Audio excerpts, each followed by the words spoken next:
If you are using PotPlayer and want your videos to automatically start in full screen, you are in the right place. Follow along, it only takes a minute to set up. So first of all, you need to open PotPlayer on your computer. Now look at the top left corner of the window and click on the PotPlayer menu. From the drop down list, hover over playback and then select playback settings. It's usually the last option in that menu.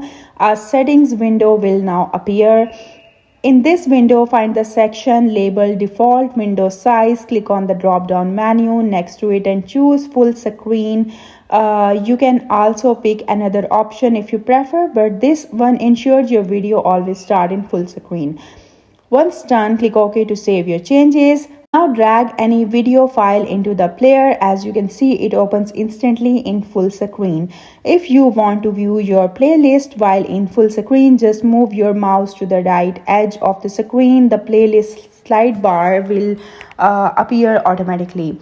And if you want to hide it in a windowed mode, click the three-line icon at the bottom right. That will collapse the playlist view. And that is it for today's video. I hope you like the video. Thank you for watching.